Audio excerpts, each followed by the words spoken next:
Pinilit na pumirma ng diborsyo sa gitna ng daan para lang makahabol sa engagement sa anak ng bilyonaryo. Habang nakatayo si Amelia sa ulan bitbit ang sirang maleta, si Victor ay masayang nakikipag-inuman sa kanyang bagong babae kapalit ng kapangyarihan. Ang isang ordinaryong babaeng gaya mo ay pabigat lang sa karera ko. Mapagmataas na itinapon ni Victor ang mga papeles sa mukha ni Amelia. Ngunit, nagbago ang ihip ng tadhana. Sa gitna ng korte, ang matandang tinulungan ni Amelia ay nagpakilala bilang si Doña Eliana, ang pinakamakapangyarihang abogado sa bansa. Sa isang saglit, ang karera ni Victor ay nawala ng parang bula. Tumayo si Amelia, itinapon ang kahinaan, at muling nabuhay para sa katotohanan. Mabibili ng pera ang posisyon, pero hinding-hindi nito mabibili ang bulok mong pagkatao. Ano ang gagawin ni Victor kapag nalaman niyang ang babaeng itinapon niya ang may hawak ng kanyang kapalaran? Nakatitig si Amelia sa papel na nasa ibabaw ng mamahaling lamesang gawa sa salamin. Malamig ang haplos niyon sa kanyang balat, kasing lamig ng hangin na ibinubuga ng aircon sa malawak na penthouse unit na tinatawag niyang tahanan sa loob ng 5 taon. Ngunit ang lamig na yon ay walang-wala kumpara sa panlalamig na gumagapang sa kaibuturan ng kanyang puso. Petition for annulment. Nakasulat sa malalaking titik, tila isang hatol na iginawad na bago pa man magsimula ang paglilitis. Ang mga letrang bumubuo sa pangalan ng kanyang asawa sa ilalim ng salitang petitioner ay tila sumasayaw sa kanyang paningin, nanunuya. Attorney Victor Sandoval. Dahan-dahang gumapang ang nanginginig niyang daliri sa pangalang iyon. Ang pangalang minsan ay nagbigay sa kanya ng kilig, ng seguridad, ng pangarap. Ang pangalang isinumpa niyang sasamahan habang buhay. Ngayon, ang pangalan ding iyon ang unti-unting dumudurog sa kanya. Isang alaala ang biglang pumasok sa kanyang isipan, isang imahe mula sa nakaraang tila 1,000 taon na ang layo. Nasa isang maliit silang karinderya noon sa tapat ng law school na pinapasukan ni Victor. Isang mangkok lang ng mainit na mami ang kanilang pinaghahatian, ngunit ang init niyon ay sapat na para punuin ang kanilang mga puso. Si Victor, payat pa noon, suot ang kupas na polo at may mga pangarap na nagniningning sa kanyang mga mata. "Pangako, Amelia," sabi nito habang hinahawakan ng kanyang kamay sa ibabaw ng kanilang mesang plastik. "Kapag naging abogado na ako, hinding-hindi na tayo maghihirap. Bibigyan kita ng buhay na hindi mo sukat akalain. Kahit hindi na, Victor, kahit ganito lang tayo, masaya na ako."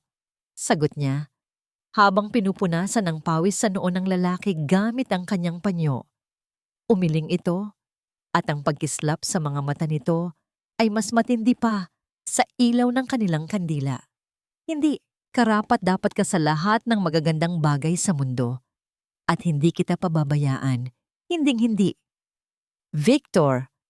Ang matinis na tunog ng pagbukas ng pinto ay pumunit sa kanyang pagbabalik-tanaw, kasing bilis ng pagpunit nito sa kanyang puso. Nakatayo roon si Victor, hindi na ang payat at nangangarap na estudyante. Nakasuot ito ng isang Italian suit na nagkakahalaga ng higit pa sa lahat ng kinita ni Amelia sa buong buhay niya. Ang kanyang sapatos ay makintab, ang kanyang buhok ay maayos na nakasgel, at ang kanyang mga mata ay kasing lamig na ng salamin ng lamesa sa kanyang harapan. Hindi ito tumingin sa kanya.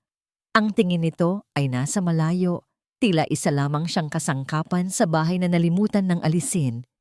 "I see you got the papers," sabi nito. Ang boses ay walang emosyon. Hindi makapagsalita si Amelia. Tila may bumara sa kanyang lalamunan. Ang tanging nagawa niya ay tumango. Naglakad ito papunta sa bar at nagsalin ng alak sa isang baso, isang lagok. "Good. I want this to be quick and clean. My lawyer will handle everything. Just sign it." Sa wakas, nagkaroon ng lakas si Amelia na magsalita kahit papabulong.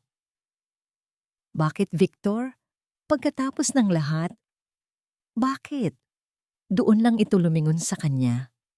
Ngunit ang tingin nito ay hindi nagtagal sa kanyang mga mata. Dumapo ito sa kanyang suot. Isang lumang duster na pambahay. Isang ngisi ng pag-insulto ang gumuhit sa mga labi nito. "Look at you, Amelia," sabi nito. May halong pandidiri sa boses. "I'm building an empire.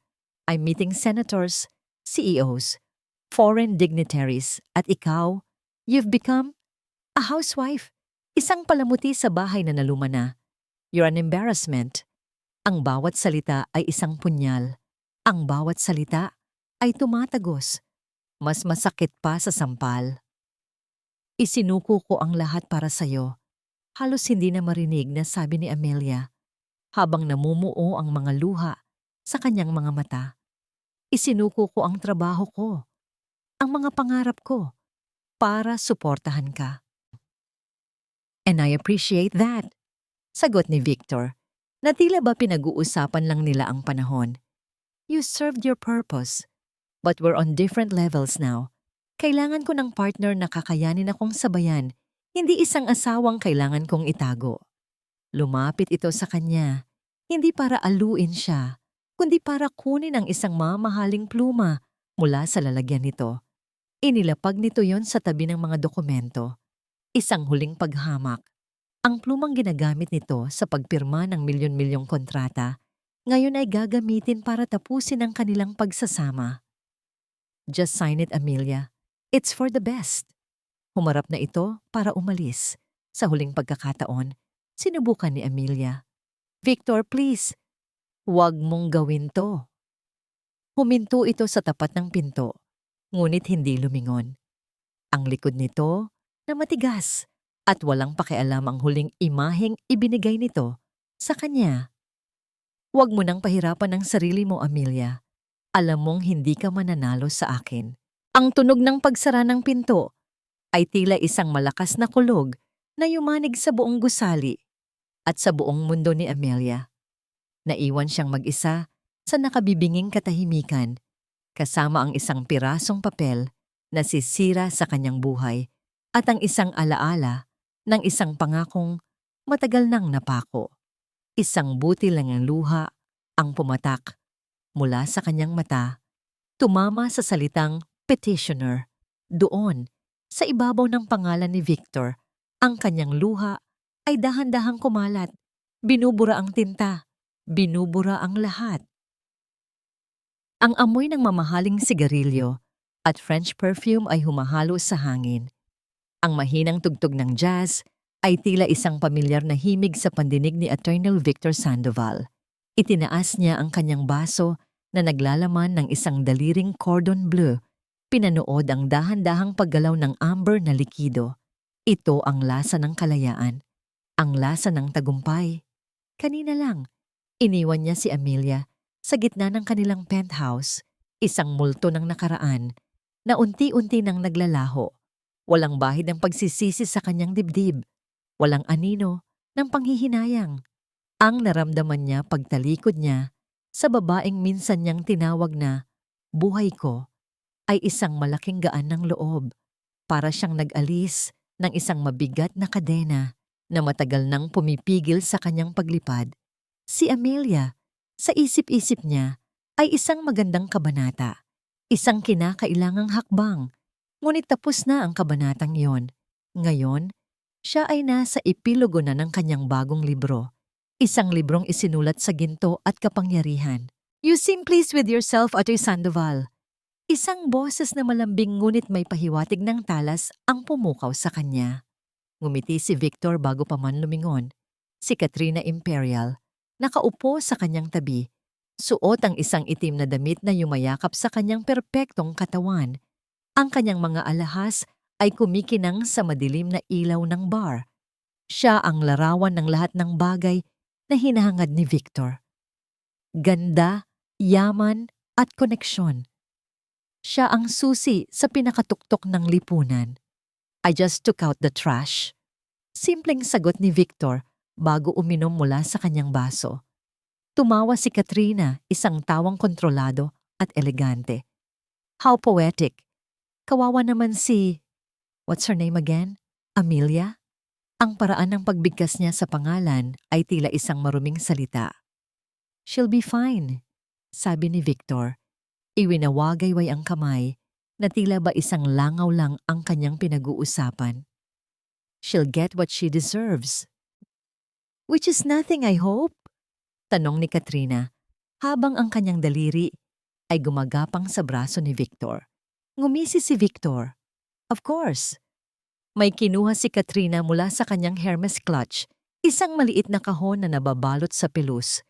Inilapag niya iyon sa harap ni Victor. A little gift. To celebrate new beginnings. Binuksan ito ni Victor. Sa loob, isang Patek Philippe watch ang nakalagay. Ang mukha nito ay kumikinang, sumasalamin sa mga ilaw ng bar. Ito ay isang obra maestra ng engineering at karangyaan. Katrina, try it on, utos nito. Kinuha ni Victor ang relo at isinuot sa kanyang pulso. Tila ba nilikha yon para sa kanya? Ang bigat niyon ay tama lang, isang paalala ng bigat ng kanyang bagong katayuan. Mas bagay sa status mo ngayon, sabi ni Katrina. Ang kanyang mga mata ay nagniningning sa paghanga. That old, worn-out watch had to go. Just like, well, you know. Naintindihan ni Victor ang lumang relo, isang regalong bigay sa kanya ni Amelia noong nakaraang anibersaryo nila ay matagal na niyang gustong itapon. Ngayon, meron na siyang perpektong dahilan. I'll handle the annulment easily. It will be a walk in the park, pagyayabang ni Victor habang hinahaplos ang makinis na salamin ng bagong relo. Amelia won't know what hit her.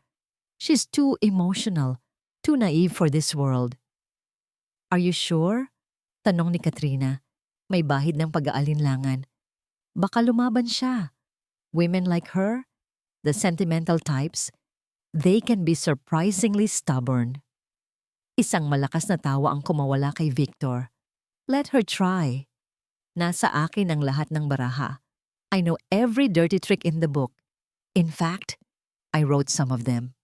Sumandal si Katrina, ang kanyang mga mata ay tila nag-iisip. Speaking of tricks, naalala mo ba yung pinirmahan niya bago kayo ikasal? Yung pre-nuptial agreement. Natigilan si Victor at isang mas malawak na ngisi ang gumuhit sa kanyang mukha. Hinila niya si Katrina palapit. Attorney Imperial, you never fail to impress me. I told her it was just a formality. Pagpapatuloy ni Victor, naaalala ang eksenang iyon. Si Amelia, puno ng tiwala, pumipirma sa isang makapal na dokumento nang hindi man lang ito binabasa. Dahil mahal niya ako, naisip ni Victor, dahil naniniwala siya sa akin. Ang kanyang tiwala, ang magiging sarili niyang kapahamakan.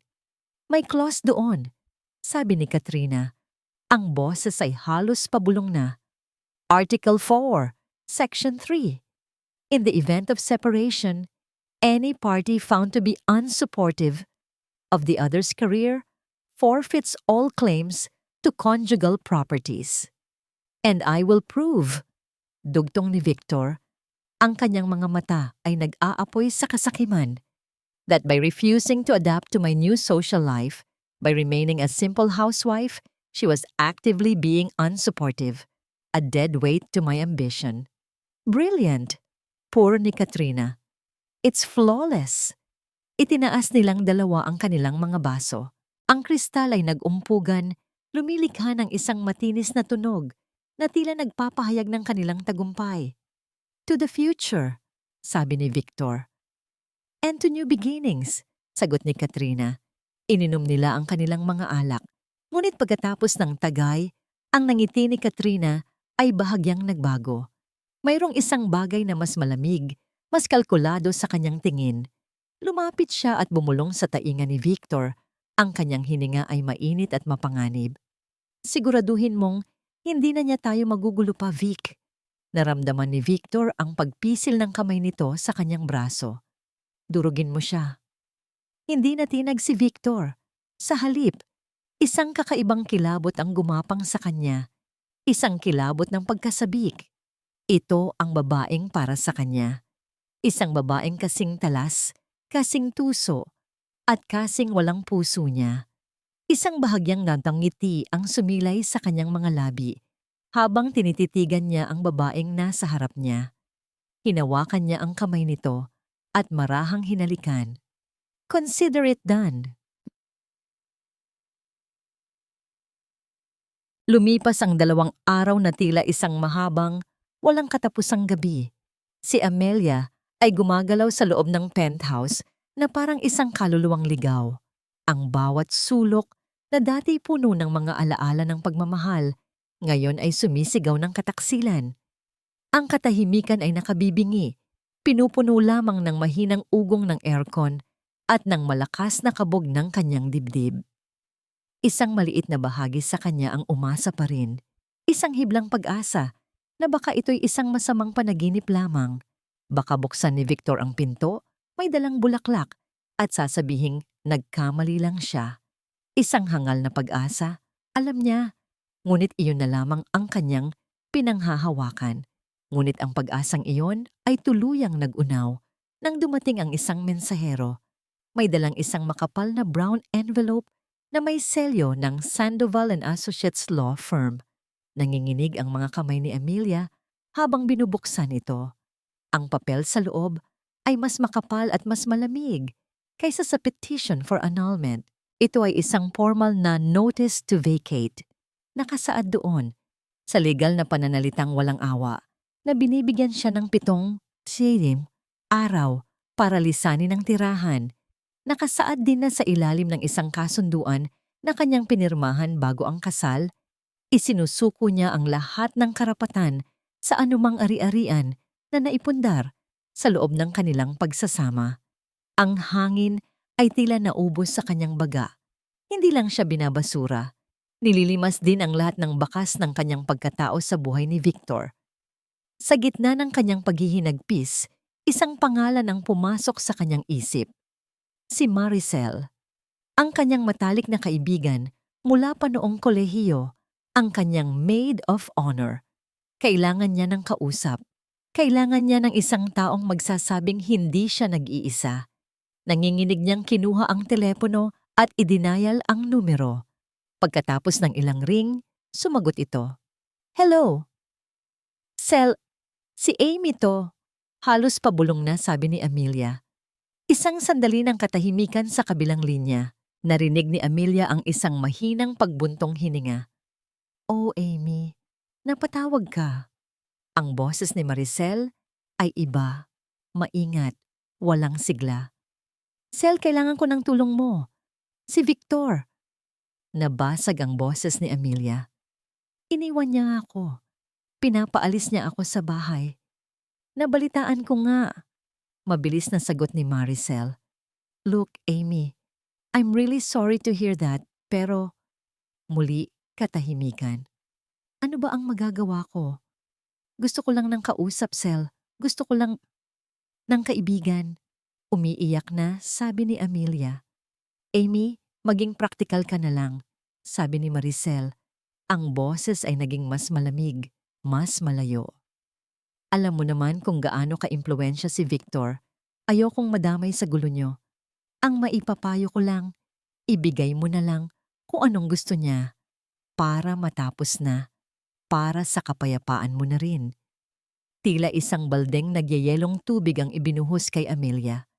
Ang kanyang matalik na kaibigan, ang kanyang karamay. Ngayon ay isa na ring estranghero na takot sa anino ng kanyang asawa. Salamat, Sel, sabi ni Amelia. Ang boses ay walang laman. Ibinaba niya ang telepono bago pa man niya marinig ang anumang kasinungalingang idudugtong nito. Ngayon, alam na. Siya ay tunay na nag-iisa. Sinimulan niyang mag-empake. Hindi niya dinala ang mga mamahaling damit at alahas na binili ni Victor. Ang mga iyon ay tila mga tropeyo ng isang buhay na hindi naman talaga naging kanya. Ang pinili niyang iligpit ay ang mga mumunting bagay na may tunay na halaga sa kanya. Kinuha niya ang isang simpleng coffee mug na may nakasulat na World's Best Husband, isang regalo niya kay Victor noong unang taon nila. Isang mapait na ngiti ang gumuhit sa kanyang labi bago niya ito binalot sa lumang dyaryo. Sunod, isang naka-frame na litrato, isang kuha mula sa isang murang beach resort sa Batangas, bago pa man ang yaman at kasikatan. Magkayakap sila, basa ang buhok, at ang mga ngiti nila ay abot tenga. Iyon ang Victor na minahal niya. Iyon ang Victor na matagal nang nawala. Habang hinahalungkat ang ilalim ng kanilang aparador, isang lumang photo album ang kanyang natagpuan. Sa isang pahina, may isang litrato ni Victor kasama ang isang matandang lalaki na may kagalang-galang na tindig. Si Don Alejandro Roches, ang mentor ni Victor, ang nagtatag ng Sandoval and Associates. Naalala ni Amelia kung gaano kataas ang respeto ni Victor kay Don Alejandro. He taught me that law is not a business, it's a vocation. Madalas sabihin ni Victor noon, it's about integrity, Amelia. Justice for all, not just for the rich. Nasaan na ang lalaking yon? Ano ang nangyari sa mga pangaral na yon? Tinitigan niya ang litrato, tila naghahanap ng sagot sa mga mata ng yumaong si Don Alejandro. Ngunit wala siyang nakita kundi ang refleksyon ng sarili niyang nalilitong mukha. Sa isang maleta lamang nagkasya ang buong buhay niya. Ang natitira ay mga multo na lamang. Walang salitang namutawi. Sumakay siya ng taxi at nagpahatid sa nag-iisang lugar na maaari niyang uwian. Ang bahay ng kanyang mga magulang sa Quezon City. Pagpasok niya sa kanyang lumang kwarto, tila bumalik siya sa panahon. Ang mga poster ng banda sa pader, ang mga libro sa estante, ang amoy ng lumang kahoy. Lahat ay pamilyar. Lahat ay nagpapaalala sa kanya ng isang Amelia na puno ng sariling pangarap. Isang Amelia bago pa dumating si Victor Sandoval. Isinara niya ang pinto, inilapag ang maleta, at doon, sa kaligtasan ng 4 na sulok ng kanyang nakaraan, ang mga pader na matagal na niyang pinapatatag ay tuluyan ng gumuho. Niyakap niya ang isang unan mula sa kanyang kama at humagulgol. Isang iyak na hindi lang para sa nawalang pag-ibig, kundi para sa nawalang sarili. Isang iyak para sa 10 taon ng kanyang buhay na ibinigay niya sa isang taong itinapon lang siya na parang basura. Umiyak siya hanggang sa wala ng luhang lumabas, hanggang sa ang kirot na lang ang natira. Kinagabihan, habang nakahiga siya sa dilim, naramdaman niya ang pag-vibrate ng kanyang telepono sa tabi ng kama. Kinuha niya ito. Isang text message mula kay Victor. Ang puso niya ay biglang kumabog. Baka nagsisisi na ito. Binuksan niya ang mensahe. Ang mga salita ay tila sinulat sa yelo. Bukas na ang hearing, huwag ka nang pumunta. Mapapahiya ka lang. Nabitawan niya ang telepono. Isang mahinang kalabog lang ang nilikha nito nang bumagsak sa malambot na kutsyon. Ngunit para kay Amelia, ang tunog niyon ay kasing lakas ng pagsabog. Mapapahiya ka lang, mapapahiya ka lang. Parang sirang plaka, umuulit-ulit ang mga salita sa kanyang isipan, humahalo sa nauna ng sinabi ni Victor. You're an embarrassment. Ito na yon. Ang huling selyo sa kanyang hatol. Hindi lang siya itinataboy, ikinahihiya pa siya. Ang lamig ng mga salita ay tila kumalat mula sa screen ng telepono. Gumapang sa kanyang mga daliri, paakyat sa kanyang mga braso hanggang sa balutin ang kanyang buong katawan ng isang nagyeyelong kumot ng kawalan. Hindi sapat na inalisan na siya ng tahanan at ng kabuhayan. Hindi sapat na tinalikuran na siya ng mga kaibigan. Ngayon, gusto rin nitong alisin ang kanyang karapatang humarap, ang kanyang karapatang pakinggan. Gusto nitong burahin siya ng tuluyan na para bang isa lamang siyang pagkakamali na kailangang itama. Nakahiga lang siya roon, nakatitig sa kisame na hindi naman niya makita sa dilim. Pakiramdam niya ay isa siyang baso na nabitawan mula sa mataas na lugar. At ngayon ay durog na sa sahig. Ang pira-piraso ay imposible ng buuin. Ngunit sa gitna ng nagyayelong kadiliman, sa pinakailalim ng balon ng kanyang pagkasira, Isang bagay ang biglang umusbong. Isang bagay na hindi niya inaasahan. Hindi pag-asa, hindi galit, kundi isang munting titis ng pagsuway. Isang maliit, nagbabagang tuldok sa gitna ng abo ng kanyang pagkatao. Kung wawasakin din lang siya, kung tatapakan din lang ang kanyang pagkatao, hindi niya hahayaang gawin yon ni Victor nang hindi siya kaharap. Hindi niya ibibigay ang kasiyahang yon sa kanya. Pinunasan niya ang kanyang mga pisngi. Ang mga luha ay tuyo na. Napalitan ng isang bagay na mas matigas, mas determinado. Dahan-dahan siyang bumangon mula sa pagkakahiga. Tumingin siya sa bintana, sa madilim na kalangitan ng gabi na walang bituin. Pupunta ako. Bulong niya sa katahimikan ng kwarto. Ang boses niya ay mahina.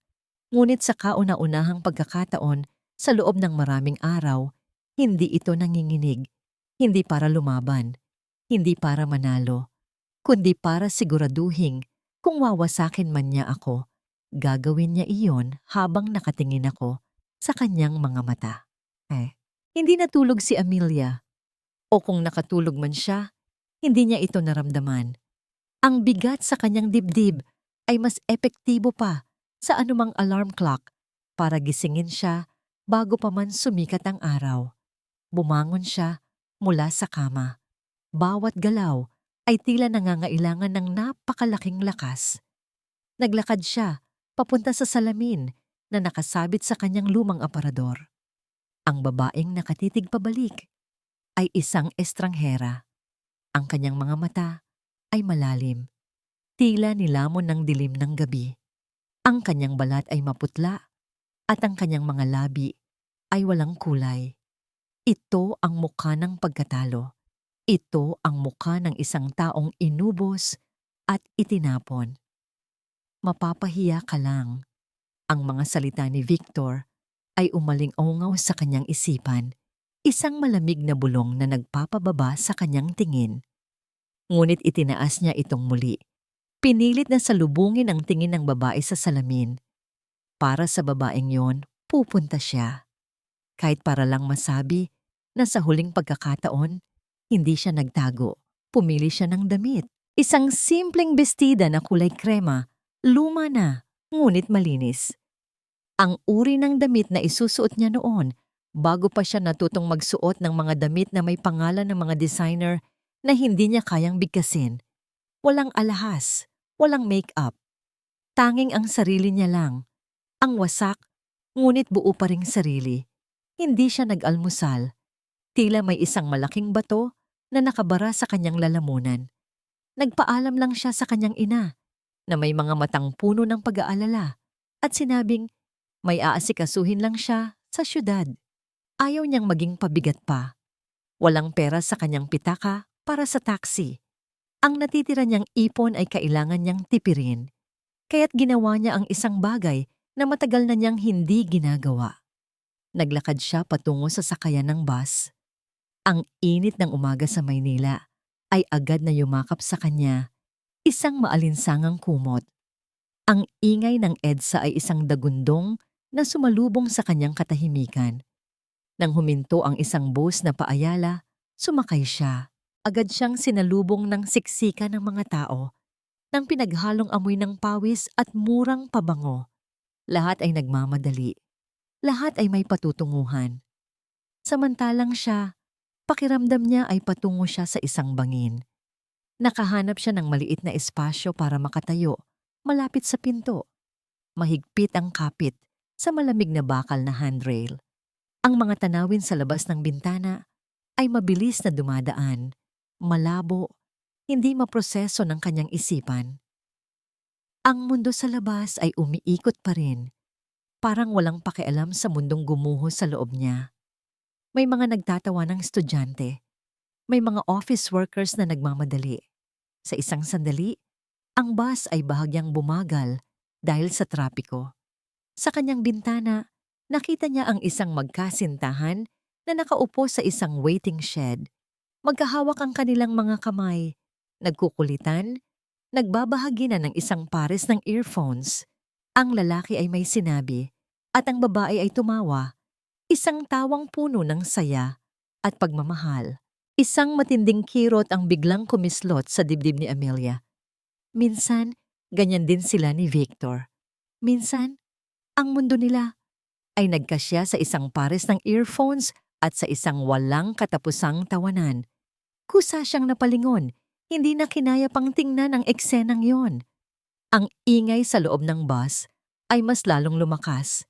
Isang halo ng malakas na tugtog mula sa radyo ng driver at ng sigawan ng konduktor. Ngunit para kay Amelia, ang lahat ng iyon ay parang isang ugong na lang. Ang tanging malinaw sa kanya ay ang tibok ng kanyang puso, isang mabagal at mabigat na pagtambol na tila nagbibilang ng mga huling sandali ng kanyang buhay bilang Mrs. Sandoval. Nagpatuloy ang biyahe, isang mahabang paglalakbay sa gitna ng trapiko at ng sarili niyang kadiliman. Malapit na sila sa Guadalupe nang biglang isang marahas na preno mula sa driver ang nagpatumba sa balanse ng lahat. Narinig ni Amelia ang mga sigaw at mura. Napahawak siya ng mas mahigpit sa bakal para hindi matumba. Nang bahagyang humupa ang kaguluhan, isang mahinang ungol ang kanyang narinig, malapit sa kanya. Sa gitna ng mga pasaherong abala sa pag-aayos ng kanilang mga sarili at pagrereklamo, isang matandang babae ang muntik ng masubsob sa sahig. Ang kanyang mahinang pagkakahawak sa poste ay bumitaw. Ang mga tao sa paligid ay nagkatinginan lang. May umirap, may bumulong ng kasinaman ang bagal, walang sinumang kumilos, walang sinumang nag-alok ng tulong. Ngunit si Amelia, sa gitna ng sarili niyang pagkawasak, sa kabila ng pagiging manhid sa mundo, ay nakakita. Nakita niya ang takot sa mga mata ng matanda. Nakita niya ang nanginginig nitong mga kamay. At sa isang iglap, binitawan niya ang lahat ng sarili niyang pasanin. Walang pag-aalinlangan. Humakbang siya pasulong, iniabot ang kanyang mga kamay para saluhin ang matanda bago pa man ito tuluyang bumagsak. Ang braso ng matanda ay marupok sa ilalim ng mga daliri ni Amelia, ngunit mahigpit ang naging kapit nito sa kanya. Dahan-dahan po, mahinang sabi ni Amelia, habang maingat niyang inaalalayan ang babae na muling tumayo ng tuwid. Nakatayo na ngayon sa harap niya ang matanda. Nakasuot ito ng simpleng bestida na tila luma na ngunit malinis. Ang kanyang buhok ay kulay abo na, nakapusod ng simple. May dala siyang isang bayong na luma at ang kanyang mga mata, sa likod ng makapal na salamin, ay may taglay na talas at lalim na hindi mo aakalain. Salamat, Hija, sabi ng matanda. Ang boses ay mahinahon ngunit malinaw, hindi nanginginig. Binitiwan nito ang braso ni Amelia at inayos ang sariling damit. Kung hindi dahil sa'yo, marahil ay sumubsob na ako roon. Wala po iyon, Lola. Ayos lang po ba kayo? Tanong ni Amelia. Ang kanyang sariling mga problema ay panandaliang nawala sa isipan. Ang tanging mahalaga sa sandaling iyon ay ang kaligtasan ng matandang nasa harap niya. May isang binatang nakaupo malapit sa kanila, abala sa kanyang cellphone, hindi man lang nag-abalang mag-alok ng upuan. Tiningnan ni Amelia ang binata. Pagkatapos ay ang ibang mga pasahero na nagkukunwaring walang nakikita. Isang pamilyar na kirot ang kanyang naramdaman, ang pakiramdam na maging invisible, na hindi pinapansin, kaya't bumaling siya sa matanda at sinabi, "Dito na lang po kayo sa pwesto ko, Lola. Mas ligtas po kayo kung nakakapit." Itinuro niya ang espasyo kung saan siya nakatayo kanina, kung saan may 2 poste na pwedeng kapitan. Bago pa man makatanggi ang matanda, kinuha na ni Amelia ang kanyang bayong at lumipat sa masiksikang bahagi ng bus. Sinundan siya ng tingin ng matanda. Isang tinging tila sinusuri ang kanyang buong pagkatao.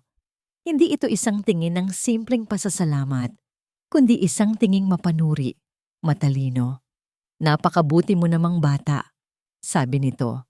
Sapat lang ang lakas para marinig ni Amelia sa gitna ng ingay. Isang mapait na ngiti ang sumilay sa labi ni Amelia. "Kailangan po sa mundo ngayon, di ba? Sagot niya, mas para sa sarili kaysa sa matanda. Nakatayo ang matanda sa pwesto ni Amelia ngayon, nakakapit sa poste. Ngunit ang mga mata nito ay nananatili sa kanya. Tila ba may kung anong interes itong nakita sa isang ordinaryong babae sa isang siksikang bus. Mukhang malalim ang iyong iniisip, Hija, sabi ng matanda pagkaraan ng ilang sandali. Ang iyong mga mata ay puno ng lungkot. Nagulat si Amelia. Sa loob ng ilang araw, walang sino man ang nakapansin sa kanyang sakit. Ang kanyang asawa, ang kanyang mga kaibigan. Lahat sila ay tumingin sa kanya, pero hindi siya nakita. Ngunit ang estrangherang ito, sa isang sulyap lamang, ay tila nakita ang bigat na kanyang dinadala. May pupuntahan lang po akong mahalagang appointment. Iwas ni Amelia. Ayaw nang magbahagi pa. Isang bagay na magpapasya sa aking kinabukasan. Tumango ang matanda. Tila naiintindihan ang hindi niya sinasabi. May mga pagkakataon sa buhay na tayo'y dinadala sa isang sangang daan. At sa mga sandaling iyon, ang tanging maipapanlaban natin ay ang integridad ng ating pagkatao. Ang mga salita ay tumagos sa puso ni Amelia, integridad. Isang salitang matagal nang kinalimutan ni Victor. Isang salitang tila wala ng halaga sa mundo nila ngayon. Paano kung ang taong pinagkatiwalaan mo ang siya mismong yumurak sa integridad na yon? Hindi napigilang itanong ni Amelia. Ang kanyang boses ay puno ng pait. Tumingin sa kanya ang matanda, at sa likod ng makapal na salamin, nakita ni Amelia ang isang kislap ng awa at pag-unawa. Hinawakan nito ang kamay ni Amelia na nakakapit sa kabilang poste. Ang kamay ng matanda ay kulubot at butuhan, ngunit ang hawak nito ay mainit at matatag. Hija, huwag mong kalimutan na ang tunay na halaga ay hindi nakikita ng mata, sabi nito. Ang boses ay banayad, ngunit puno ng bigat. Ang ginto ay kumikinang, ngunit madali itong manakaw. Ang posisyon ay kahanga-hanga, ngunit madali itong mawala. Ngunit ang kabutihan ng puso, ang dignidad, iyan ay isang kayamanang hindi kailanman mananakaw ni numan sa'yo kahit pa subukan nilang kunin ang lahat. Ang mga luha ay biglang namuo sa mga mata ni Amelia. Isang estanghera sa bus ang nagsabi sa kanya ng mga salitang matagal na niyang kailangang marinig. Para! Sa Makati City Hall po! Sigaw ng isang pasahero. Naputol ang kanilang sandali. Iyon na ang babaan ni Amelia. Dahan-dahan niyang inalis ang kanyang kamay. Dito na po ako, Lola, sabi niya. Mag-iingat ka, Hija, sabi ng matanda. At sa huling pagkakataon, pinisil nito ang kanyang kamay. At tandaan mo, ang hustisya ay minsan mabagal, ngunit palagi itong dumarating. Bumaba si Amelia mula sa bus, tila lutang. Nang makatapak siya sa sidewalk, lumingon siya pabalik, umaasang masilayan muli ang matanda. Nakita niya itong nakatingin sa kanya mula sa bintana ng umaandar na ba. Habang papalayo ang bus, nakita ni Amelia ang isang bagay na nagpatigil sa kanyang paghinga. Kinuha ng matandang babae mula sa luma nitong bayong ang isang bagay na hindi niya inaasahan. Isang smartphone, isang bago at mamahaling modelo. Itinapat nito iyon sa kanyang tainga. At kahit sa kalayuan, sa huling sulyap bago tuluyang lumiko ang bus, nakita ni Amelia ang awtoridad at kapangyarihan sa tindig ng matanda habang nagsasalita ito sa telepono. Nakatayo si Amelia sa gilid ng kalsada, nalilito. Sino ang babaeng yon? Sa loob ng bus, ibinaba ni Doña Eliana Roses ang kanyang telepono matapos kausapin ang kanyang personal assistant. Nasa korte ako sa loob ng 1 oras, sabi niya sa kabilang linya. Ang kanyang boses ay hindi na mahinahon, kundi matalas at puno ng utos. Siguraduhin mong handa na ang lahat. Tumingin siyang muli sa direksyon kung saan bumaba si Amelia. Isang maliit, halos hindi mahahalata, na ngiti ang sumilay sa kanyang mga labi. Ang pagsubok ay tapos na. at si Amelia Reyes ay nakapasa. Ang opisina ni Attorney Victor Sandoval ay nasa pinakatuktok na palapag ng isang toreng salamin sa puso ng Makati. Ang tanawin mula sa kanyang floor-to-ceiling na bintana ay isang malawak na panorama ng syudad, isang konkretong gubat kung saan siya ang hari. Nakatayo si Victor sa harap ng isang malaking salamin na nakasabit sa dingding na gawa sa mahogany. Inaayos niya ang pagkakatali ng kanyang kurbatang sutla na nagkakahalaga ng 2 buwang sahod ng isang ordinaryong manggagawa. Bawat galaw niya ay kalkulado. Bawat detalye ay perpekto. Ang kanyang buhok ay makintab. Ang kanyang suit ay walang lukot. Ang kanyang bagong Patek Philippe watch ay kumikinang sa kanyang pulso. Siya ang larawan ng kapangyarihan. Siya ang kahulugan ng tagumpay.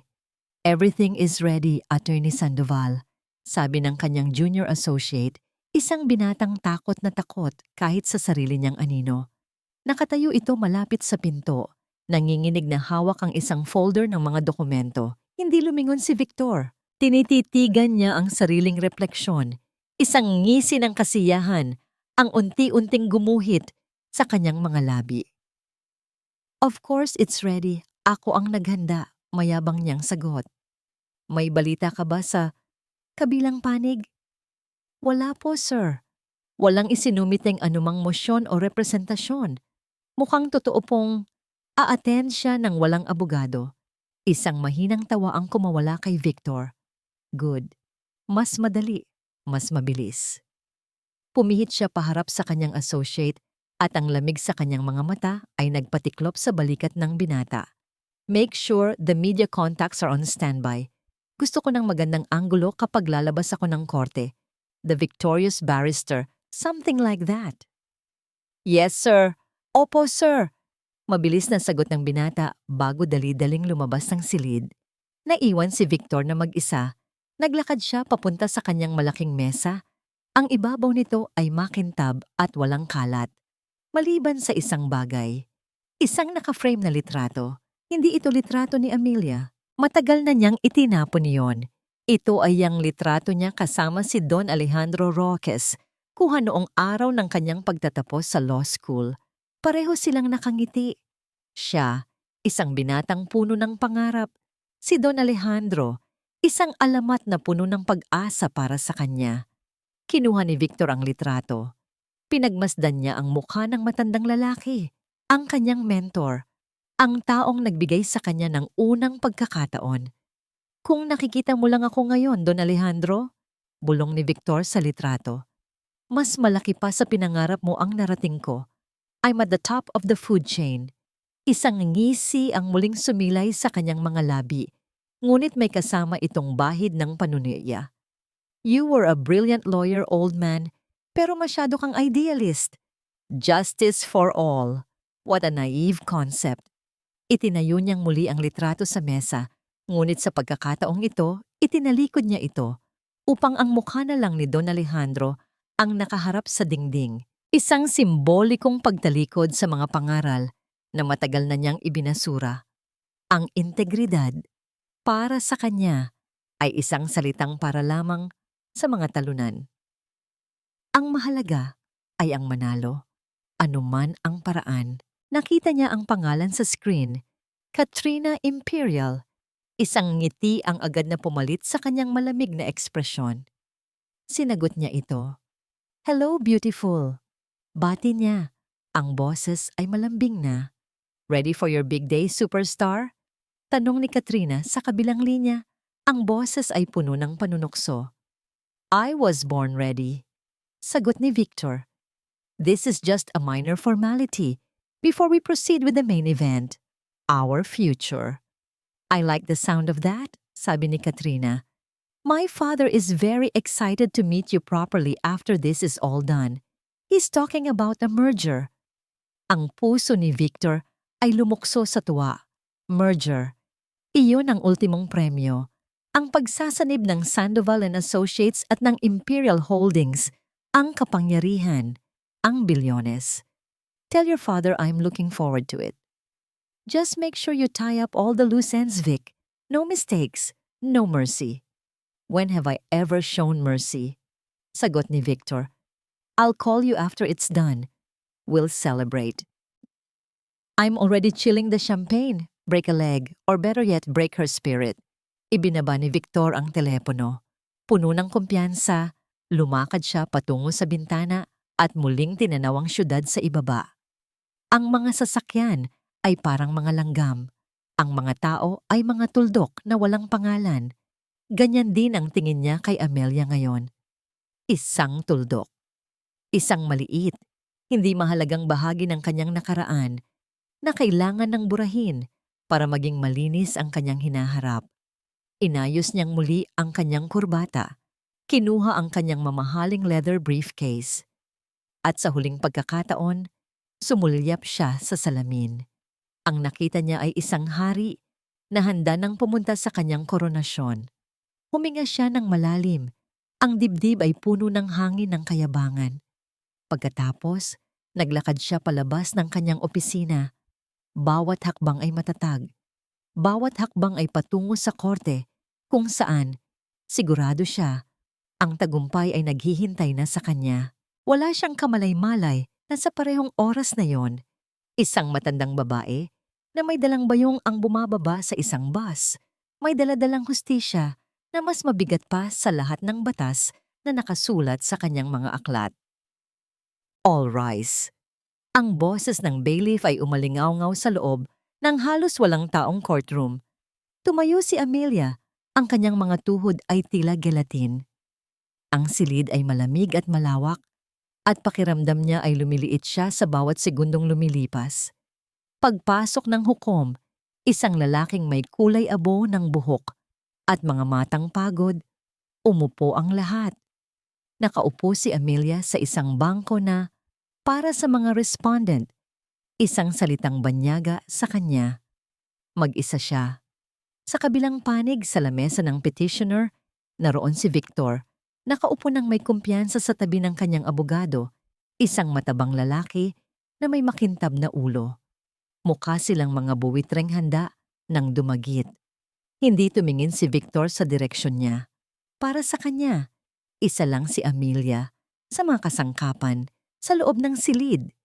Isang bangko, isang watawat, isang asawang kailangan ng itapon. Case number 26, AN0418, Sandoval versus Sandoval. Basa ng clerk. Ang boses ay walang kabuhay-buhay. Tumayo ang abogado ni Victor, si Attorney De Guzman. For the petitioner, Your Honor, Attorney Roman De Guzman. Tumingin ang hukom sa direksyon ni Amelia. And for the respondent, lahat ng mata, kahit pa kakaunti lang sila sa silid, ay napunta kay Amelia. Naramdaman niya ang pag-init ng kanyang mga pisngi. Dahan-dahan siyang tumayo. Ako lang po, Your Honor, sabi niya. Ang kanyang boses ay nanginginig. Halos hindi marinig sa lawak ng silid. Isang bahagyang pagtaas ng kilay mula sa hukom. Isang halos hindi mahahalata, ngunit nanunuyang ngangisi mula kay Victor. Iyon pa lang, alam na ni Amelia na talo na siya. Nagsimulang magsalita si Attorney De Guzman. Ang kanyang boses ay malakas at puno ng huwad na simpatiya. Your Honor, we are here today for a truly unfortunate matter.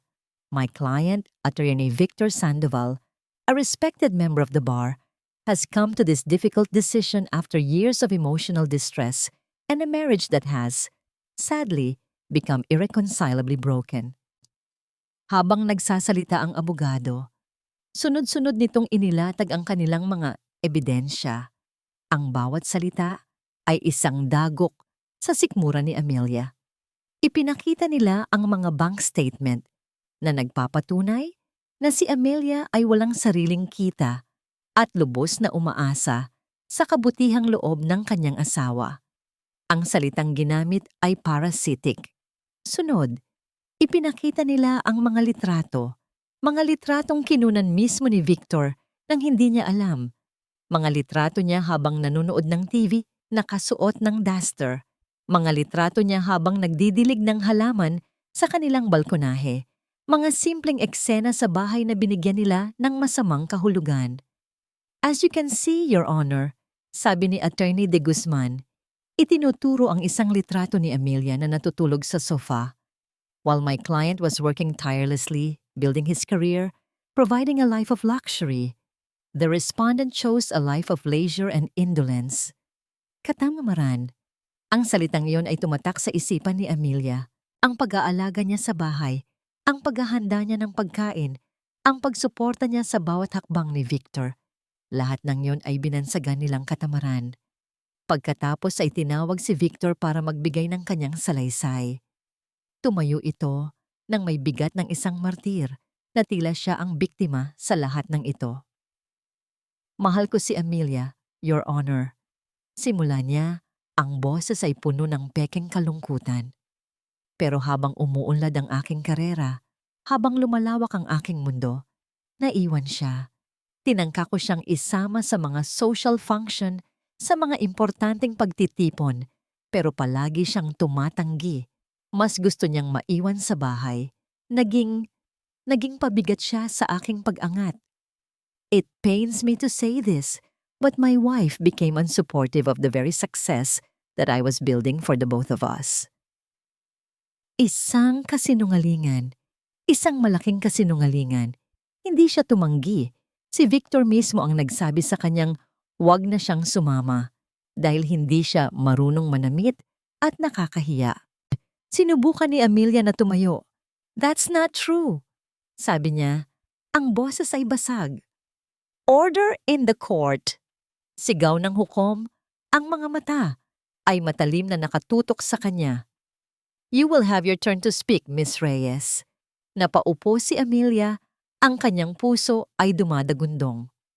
Ngunit alam niyang kahit bigyan pa siya ng pagkakataon, walang lalabas sa kanyang bibig kundi mga hikbi. Paano niya lalabanan ang mga magagarang salita, ang mga baluktot na katotohanan?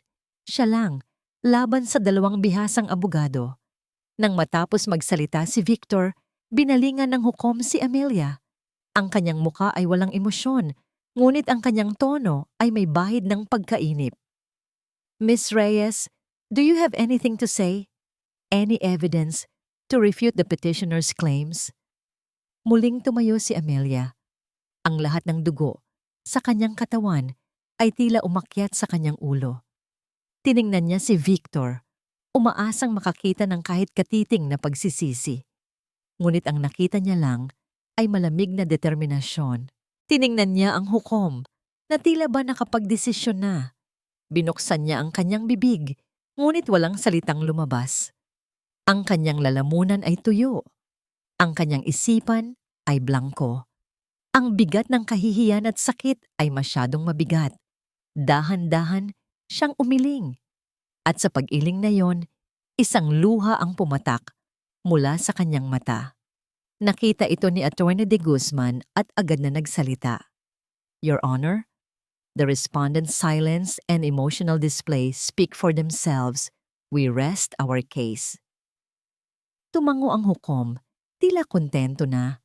Kinuha niya ang kanyang maliit na martilyo. Ito na, ang katapusan. Sa isang kumpas lang ng kamay, buburahin na ang 10 taon ng kanyang buhay. Ang mga salita ng matanda sa bus ay biglang pumasok sa kanyang isipan. Ang hustisya ay minsan mabagal. Ngunit sa sandaling ito, mukhang hindi na ito darating para sa kanya. If there is no further evidence to be presented, sabi ng hukom, itinaas ang kanyang kamay na may hawak na gavel. This court will render its decision based on what has been presented. Sa sandaling iyon, naramdaman ni Amelia na tapos na ang lahat. Nawalan na siya ng pag-ibig, ng tahanan, at ngayon, ng kanyang dignidad. Ipinikit ni Amelia ang kanyang mga mata.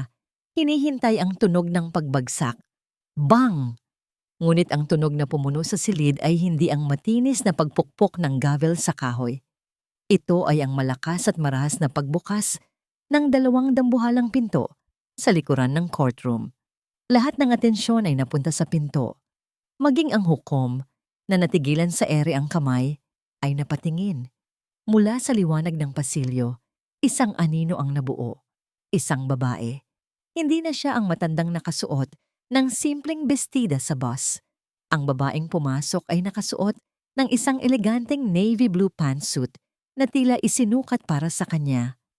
Ang kanyang kulay abong buhok ay nakaayos sa isang perpektong shinyon.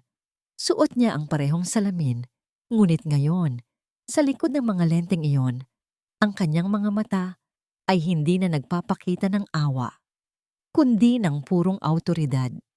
Sa magkabilang gilid niya ay dalawang lalaki na nakasuot ng mamahaling suit, mga abogadong may tindig na puno ng kumpiyansa at panganib. Ang katahimikan sa loob ng silid ay mas lalong lumalim, ngunit ngayon ay nababalot na ito ng pagtataka at tensyon. Naglakad ang babae sa gitnang pasilyo, ang kanyang mga hakbang ay matatag at may ritmo. Bawat tapak ay tila isang pagpukpok ng sarili niyang gavel. Ang kanyang presensya ay agad na pumuno sa silid. Isang presensyang mas mabigat at mas makapangyarihan kaysa sa hukom na nakaupo sa kanyang mataas na silya. Napatingin si Amelia sa babae at ang kanyang puso ay biglang tumigil sa pagtibok. Ang muka, ang tindig, ang mga mata. Ito ang matanda sa bus. Ngunit ang reaksyon ni Amelia ay walang-wala kumpara sa reaksyon ni Victor Sandoval. Mula sa kanyang upuan, dahan-dahang nawala ang kulay sa mukha ni Victor. Ang kanyang ngisi ng tagumpay ay napalitan ng isang maskara ng purong pagkabigla at hindi paniniwala. Ang kanyang mga mata ay nanlaki at ang kanyang bibig ay bahagyang bumuka. Tila ba nakakita siya ng isang multo mula sa kanyang nakaraan, isang multong bumangon mula sa libingan para singilin siya. Doña Eliana, ang pangalan ay isang mahinang bulong na kumawala sa mga labi ni Victor, isang bulong na puno ng takot. Maging si Attorney De Guzman ay natigilan. Ang kanyang mukha ay namutla rin. Ang hukom sa kanyang silya ay napaayos ng upo. Ang kanyang pagod na ekspresyon ay napalitan ng paggalang at pagkaalerto. Huminto ang grupo sa harap mismo ng bar. Ang babae, si Doña Eliana Roses, ay tumingin hindi kay Amelia, hindi kay Victor, kundi diretso sa mga mata ng hukom. "My apologies for the interruption, Your Honor," sabi niya. Ang kanyang boses ay kalmado, ngunit may taglay na kapangyarihang yumanig sa buong silid. "I believe this court is about to render a decision based on incomplete information." "And you are?" tanong ng hukom. Kahit pahalata sa mukha nito na kilala niya kung sino ang kaharap niya. Isang bahagyang nangiti ang sumilay sa mga labi ni Doña Eliana. Eliana Roses, co-founder and majority owner of the Sandoval and Associates law firm. Kung isang bomba ang ibinagsak sa loob ng courtroom, hindi iyon magiging kasing lakas ng epekto ng mga salitang iyon. Si Victor ay napalunok. Ang butil ng pawis ay nagsimulang mamuo sa kanyang noo. "I see," sabi ng hukom. Nakuha na ang buong atensyon. "And what is your purpose for being here, Doña Eliana?" "I am here, Your Honor, as an interested party," sagot niya, bago dahan-dahang ibinaling ang kanyang tingin kay Victor. Ang tingin na yon ay hindi na mainit at maunawain tulad ng sa bus. Ito ay malamig, matulis, tumatagos hanggang kaluluwa. "I have evidence and testimony directly pertaining to the moral character and professional integrity of the petitioner, Attorney Victor Sandoval, information that I believe is crucial for this court to hear before making any judgment." Napatayo si Attorney De Guzman. "Objection, Your Honor. This is highly irregular. The witness is not on any list." Hindi pinansin ni Doña Eliana ang pagtutol. Ang kanyang mga mata ay nanatiling nakatutok kay Victor, na ngayon ay parang isang estatuang yelo, hindi makagalaw sa kanyang upuan. "Victor?" sabi ni Doña Eliana. Ang kanyang boses ay bumaba. Mas personal, mas mapanganib. "Nakalimutan mo na ba ang pangako mo sa yumaong asawa ko?" Sa pagbanggit sa pangalan ni Don Alejandro, isang bagay ang nabasag sa loob ni Victor. Napatingin siya kay Amelia. Pagkatapos ay kay Doña Eliana. At sa kauna-unahang pagkakataon, ang takot sa kanyang mga mata ay nahaluan ng isang bagay na mas malala pa. Ang realisasyon na ang laro ay tapos na. Hindi na ito isang simpleng hearing, ito ay isang paghuhukom. At ang babaeng dumating ay hindi lang isang saksi, siya ang tagapaghatol. Objection overruled, sabi ng hukom, ang kanyang boses ay matatag. Malinaw na ang pagdating ni Doña Eliana Roses ay nagbago sa lahat. The court will hear what Doña Eliana has to say. Proceed. Isang senyas mula kay Doña Eliana at isa sa kanyang mga abogado ay lumapit sa clerk of court. May dalang isang makapal na folder na puno ng mga dokumento. Ang bawat pahina ay tila isang pako na handang ibaon sa kabaong ni Victor. Nakatayo si Victor, ngunit tila wala na siyang lakas. Ang kanyang tindig na kanina'y puno ng kayabangan ay unti-unti nang nangungaykay. Tumingin siya kay Doña Eliana. Ang kanyang mga mata ay nagmamakaawa. Doña Eliana, please. Halos pabulong niyang sabi, we can talk about this in private. Isang malamig na ngiti lang ang isinagot sa kanya ng matanda. We're past that, Victor. You had your chance to be a man of integrity in private. Now you will face the consequences of your lack of it in public. Humarap si Doña Eliana sa hukom. Your Honor, Attorney Sandoval presented himself as a victim, a man burdened by an unsupportive wife. But the truth is far from that. Ibinahagi niya ang kwento ng kanyang pagtatagpo kay Amelia sa bus. Hindi niya binanggit na ito'y isang pagsubok. Sa halip, isinalaysay niya ito bilang isang simpleng karanasan. I was a stranger to her, an old woman who nearly fell. She, despite the visible sadness in her eyes, did not hesitate to help. She offered me her seat and her kindness, expecting nothing in return. Is this the woman of leisure and indolence that the petitioner described? Or is this a woman of compassion, the very foundation of the values my late husband, Don Alejandro, built our firm upon? Ang mga salita ay tumama kay Victor na parang sampal. Ang kanyang sariling bitag, ang pagpipinta kay Amelia bilang isang masamang tao, ay ginagamit na ngayon laban sa kanya. But this is not just about his character in his marriage, Your Honor. Pagpapatuloy ni Doña Eliana, at ang kanyang boses ay lalong tumalas. This is about his character as an officer of the court. Ang abogado ni Doña Eliana, na nagpakilalang si Attorney Robles, ay nagsimulang maglatag ng mga ebidensya. Isa-isa, walang awa. Unang ipinakita ang mga dokumento ng isang pro bono case na personal na tinanggihan ni Victor, isang kaso ng isang magsasakang inaagawan ng lupa ng isang malaking korporasyon. Sa isang memo na isinulat mismo ni Victor, nakasaad, waste of time, no monetary value. Sunod, iprinisenta nila ang testimonya ng isang dating kliyente, isang babaeng na-scam ng malaking pera. Kinuha ni Victor ang kaso, ngunit kinalaunan ay inayos ito sa labas ng korte para sa isang halagang mas maliit kaysa sa nawala sa biktima, habang siya ay tumanggap ng malaking success fee mula sa kampo ng mga nang-scam. Bawat ebidensya ay isang dagok. Ang bawat dokumento ay isang patunay ng kanyang pagkaganid. Ang imahe ni Victor bilang isang respetadong abogado ay unti-unting nadudurog, nagiging abo sa harap ng lahat. He used the firm's name, sabi ni Doña Eliana. Ang kanyang boses ay nanginginig sa galit at pagkadismaya. A name my husband built with honor and integrity and turned it into a weapon for the rich and a tool for his own greed.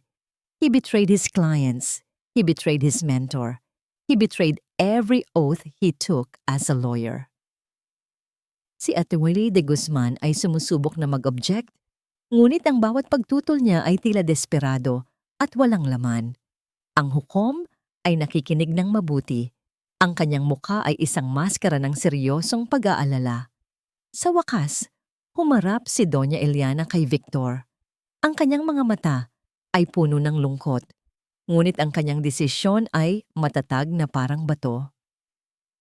Effective today, Attorney Victor Sandoval, you are terminated from the firm that bears your name only in title, but no longer in spirit. Furthermore, we will be filing a disbarment case against you with the Integrated Bar of the Philippines.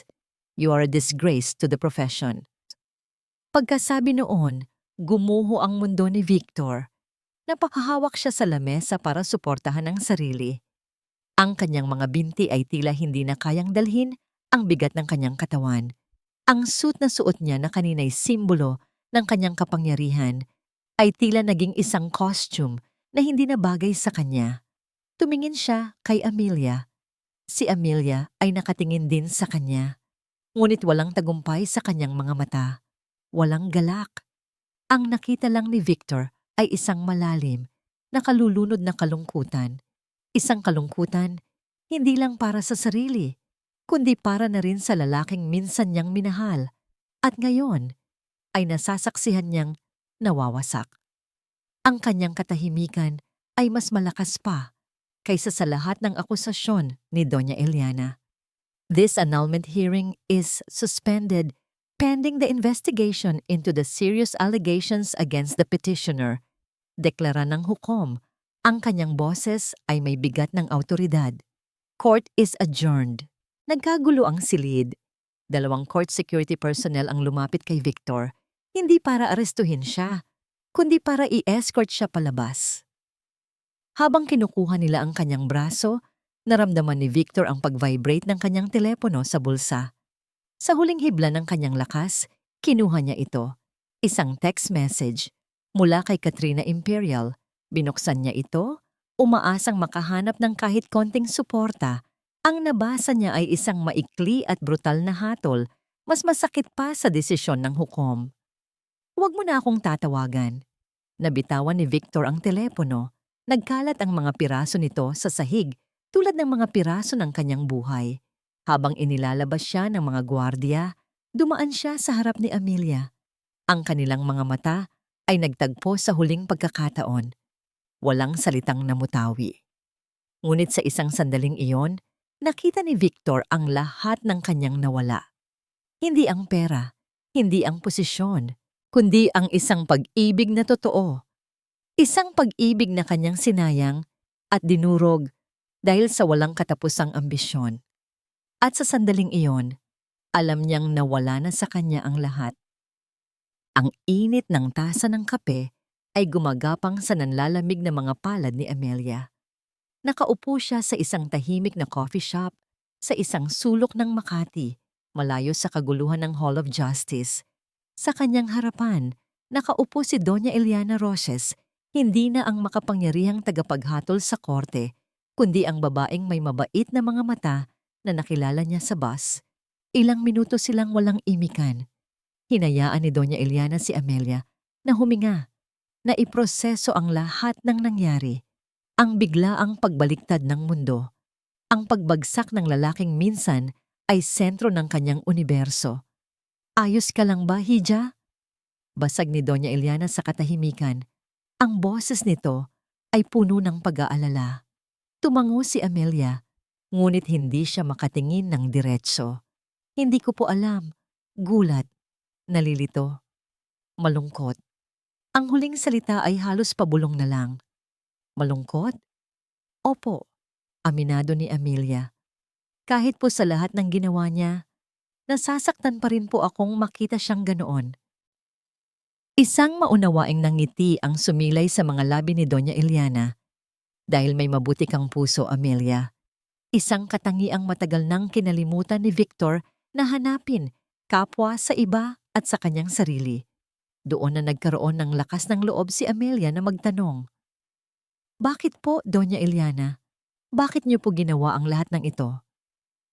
Huminga ng malalim ang matanda at sumandal sa kanyang upuan. "Ang asawa ko, si Alejandro, ay isang taong naniniwala sa potensyal. Nakita niya yon kay Victor, isang binatang matalino, masipag, at gutom sa tagumpay. Tinulungan niya ito, ginabayan, Itinuring na parang sariling anak. May lungkot na gumuhit sa mukha ni Doña Eliana.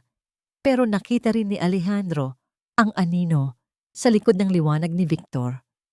Ang kanyang ambisyon. Isang ambisyon na kung hindi mababantayan ay maaaring maging isang apoy na susunog sa lahat, pati na sa kanyang sarili.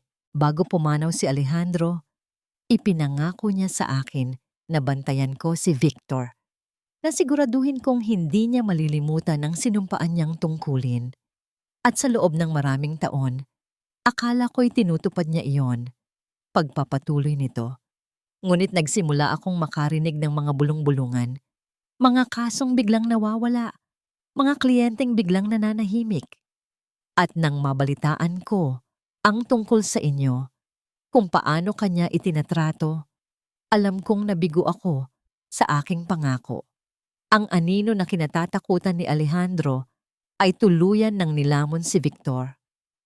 Kaya't ang pagsakay ko sa bus, paliwanag ni Doña Eliana, hindi iyon nagkataon lamang.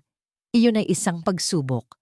Gusto kong makita kung anong klaseng tao ang babaeng hinahamak-hamak niya.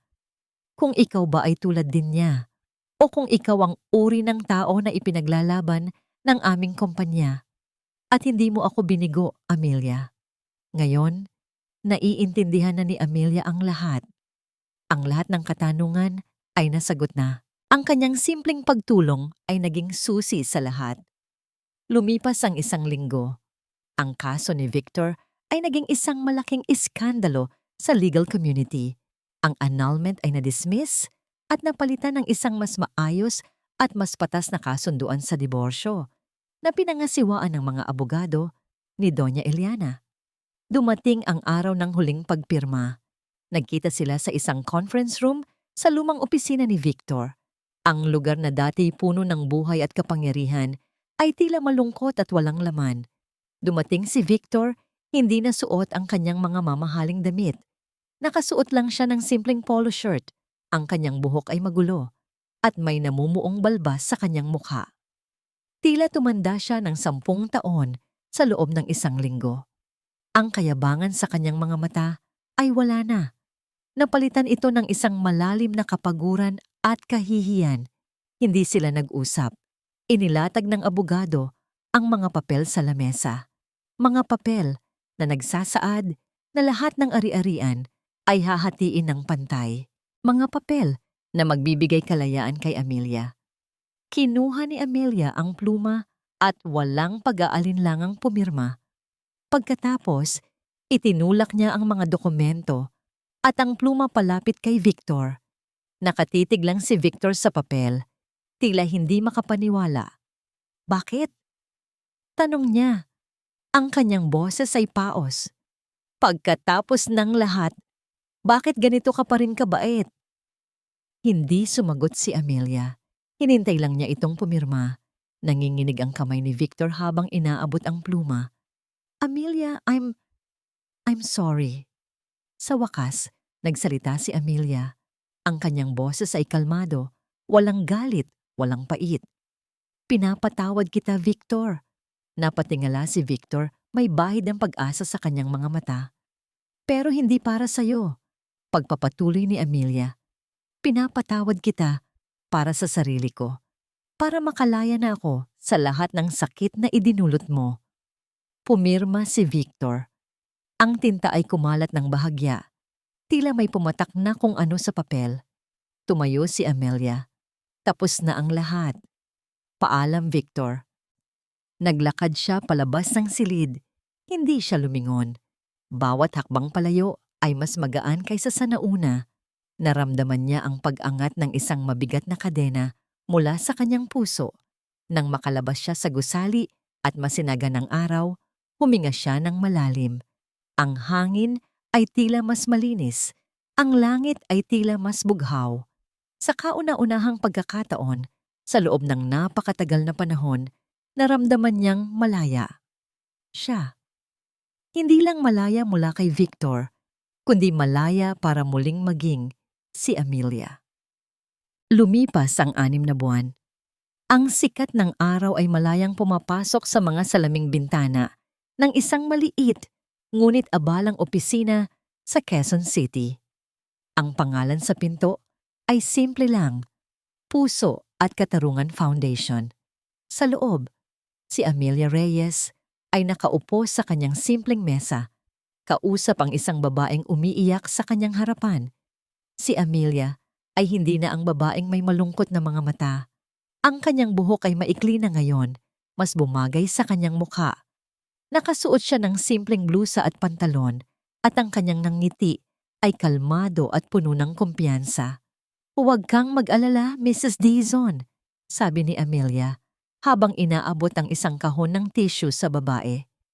"Hindi ka nag-iisa sa laban na ito. Marami tayong magagawa. Ang mahalaga, huwag kang susuko." Ito na ang bagong buhay ni Amelia. Ginamit niya ang malaking bahagi ng perang nakuha niya mula sa diborsyo para itayo ang pundasyong ito. Isang non-profit organization na nagbibigay ng libreng legal na tulong sa mga babaeng inaabuso at minaliit. Mga babaeng tulad niya noon na walang boses at walang kalaban-laban. Si Doña Eliana Roses, na naging matalik na niyang kaibigan at tagapayo, ang nagsilbing chairman of the board.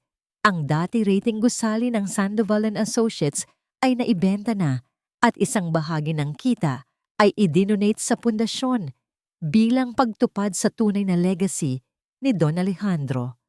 Pagkaalis ng kanyang kliyente, sumandal si Amelia sa kanyang upuan at huminga ng malalim. Isang pagod na may kasamang saya. Bawat araw ay isang hamon, ngunit bawat araw ay may katuturan. Hindi na siya nabubuhay para sa anino ng ibang tao. Nabubuhay na siya para sa isang layunin. Kinuha niya ang kanyang telepono. Nakangiti niyang sinagot ito. "Hello, Tita Eliana." "Kumusta ang araw mo, Hija?" Tanong ng masiglang boses sa kabilang linya. "Eto po, gaya ng dati. Puno ng laban. Pero masaya po," sagot ni Amelia, habang nakatingin sa mga papeles sa kanyang mesa. "Good to hear. May ipapadala akong bagong abogado dyan bukas. Isang batang-bata pa, pero matalino at may puso. Bagong graduate, pero naniniwala ako sa kanya. Kailangan mo na ng tulong dyan." "Salamat po, tita. Malaking tulong po iyan." Nagkwentuhan pa sila ng sandali, mga bagay tungkol sa pundasyon, mga tsismis tungkol sa mga kaibigan. Ang kanilang relasyon ay naging malalim, isang ugnayan ng isang ina at anak na pinagbuklod ng isang di inaasahang pangyayari. Pagkatapos ng tawag, nagligpit na si Amelia ng kanyang mga gamit. Umuwi siya sa isang maliit na condominium unit na malapit lang sa kanyang opisina. Hindi ito kasing laki o kasing gara ng penthouse na dati niyang tinitirhan, ngunit para sa kanya, ito ang pinakatunay na tahanan. Pagpasok niya, dumiretso siya sa maliit na balkonahe. Dala ang isang tasa ng tsa, pinanood niya ang unti-unting paglubog ng araw sa abot-tanaw ng Maynila. Ang langit ay nag-aapoy sa kulay kahel at rosas. Isang magandang pagtatapos sa isang makabuluhang araw. Sa ibabaw ng kanyang maliit na lamesa sa balkonahe, may isang maliit na tumpok ng mga sulat. Kinuha niya ang nasa ibabaw. Isa itong postcard. Ang larawan ay isang malayong dalampasigan na may puting buhangin. Walang nakasulat kung saan ito galing. Binaliktad niya ito. Walang pangalan ng nagpadala. Tanging isang maikling pangungusap. Isinulat sa pamilyar, ngunit tila nag-aalangang sulat kamay. "Sana'y mapatawad mo ako." Tinitigan ito ni Amelia ng matagal. Hindi niya alam kung nasaan si Victor. Ang huling balita niya ay umalis ito ng bansa pagkatapos masuspinde ang kanyang lisensya. Isang mahinang ngiti ang sumilay sa kanyang mga labi. Hindi itong ngiti ng pag-ibig o pananabik. Ito ay isang ngiti ng pagtanggap, ng kapayapaan. Kinuha niya ang postcard at inilagay sa loob ng isang maliit na kahon kung saan niya itinatago ang iba pa. Hindi niya ito itinatapon, pero hindi rin niya ito binibigyan ng labis na pansin. Isa na lang itong paalala ng isang kabanatang natapos na. Muli siyang humarap sa papalubog na araw. Ang hangin ay sariwa at ang katahimikan ay payapa. Sa kauna-unahang pagkakataon, Hindi na niya iniisip ang nakaraan. Hindi rin siya nababahala sa hinaharap. Ang mahalaga sa kanya ay ang ngayon, ang bawat hininga, ang bawat tibok ng pusong puno ng pasasalamat at pag-asa. Huminga siya ng malalim. Dinadama ang ginintuang sinag ng araw sa kanyang mukha. Handa na siya. Handa na siya sa anumang dalhin ng bukas. Ang kanyang kwento ay hindi natapos sa pagiging isang biktima. Ito ay nagsisimula pa lang. At sa pagkakataong ito, siya na ang may hawak ng panulat. Parigase, ang gabi ay malalim na sa mansyon ng mga Roses sa isang tahimik na subdivision sa Alabang. Nakaupo si Doña Eliana sa kanyang paboritong silya sa loob ng malawak na aklatan. Isang baso ng mainit na gatas ang nasa kanyang tabi. Ang silid ay puno ng amoy ng mga lumang libro at pinakintab na kahoy, ang amoy ng mga alaala. Sa kanyang mga kamay, hawak niya ang isang lumang photo album na nababalot sa katad. Dahan-dahan niyang binuklat ang mga pahina, ang bawat isa ay isang bintana sa nakaraan. Huminto siya sa isang partikular na litrato. Ang litratong minsan ay nasa ibabaw ng mesa ni Victor Sandoval. Ang litrato ni Victor at ng kanyang yumaong asawa, si Alejandro, noong araw ng pagtatapos. Tinitigan ni Doña Eliana ang mga ngiti sa litrato. Ang ngiti ni Victor, puno ng pag-asa at pasasalamat. At ang ninang ngiti ni Alejandro, puno ng pagmamalaki para sa binatang itinuring niyang anak. Naalala niya ang isa sa mga huling pag-uusap nila ng kanyang asawa. Ilang araw bago ito pumanaw, nakahiga si Alejandro sa kanilang kama. Mahina na ngunit malinaw pa rin ang isipan.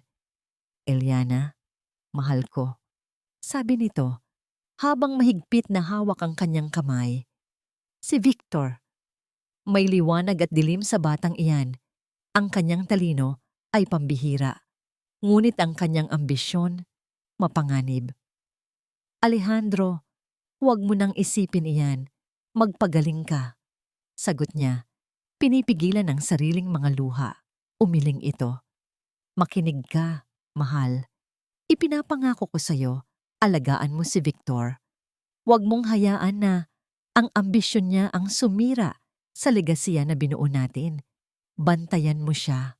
Ang pag-aalaga na yon, iyon ang naging palaisipan para kay Eliana sa loob ng maraming taon. Akala niya, ang pag-aalaga ay ang pagbibigay ng suporta, ng puwang para lumago. Ngunit habang lumilipas ang panahon, nakita niya kung paano ang suportang yon ay naging gasolina para sa apoy ng kasakiman ni Victor.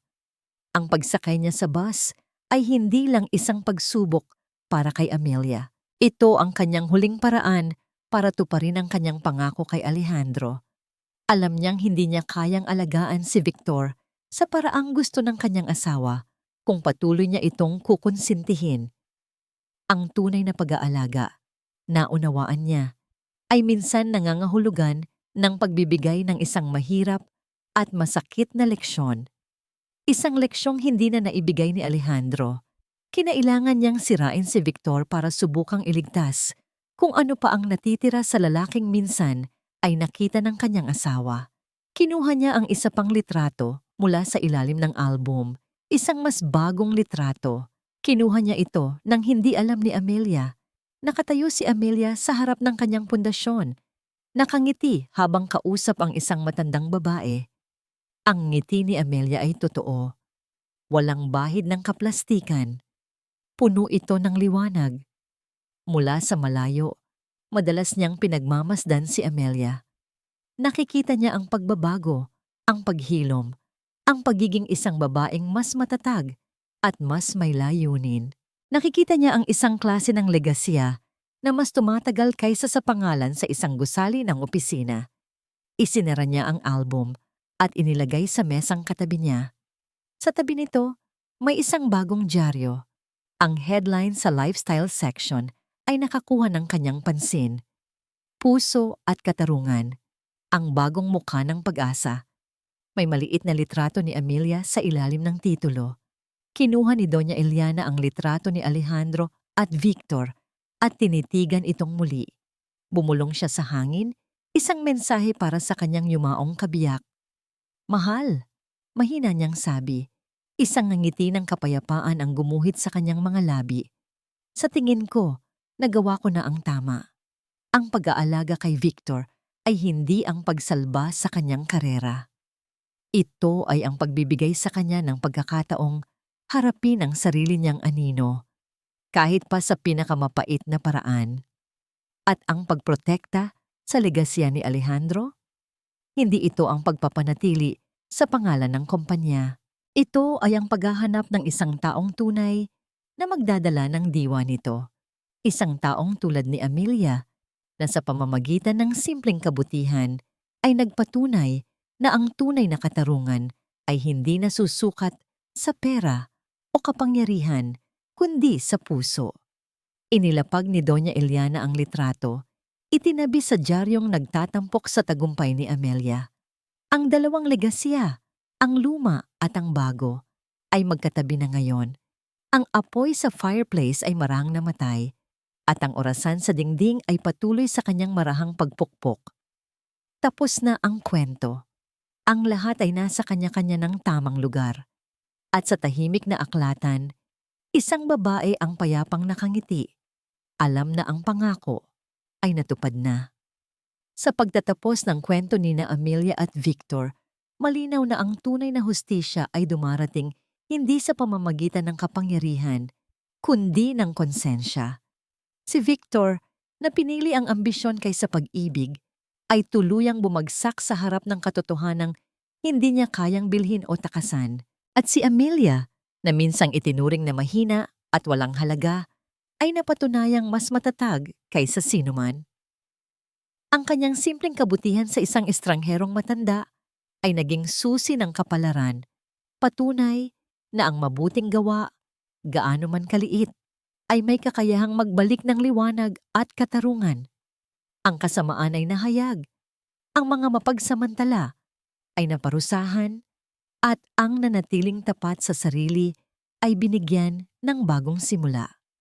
Ngunit higit sa paghihiganti, ang kwentong ito ay paalala na ang dignidad at malasakit sa kapwa ang tunay na sukatan ng tagumpay. Bago tayo magtapos, nais kong itanong, kung ikaw si Amelia, mananatili ka bang mabuti kahit paulit-ulit kang sinaktan? Naniniwala ka ba na ang kabutihan ay laging may balik? At higit sa lahat, kumusta ka ngayon? Maayos ba ang puso mo? Maraming salamat sa pananatili hanggang dulo. Kung may nais kang ibahagi, huwag mag-atubiling magkomento. Narito lang ako, handang makinig sa iyong kwento.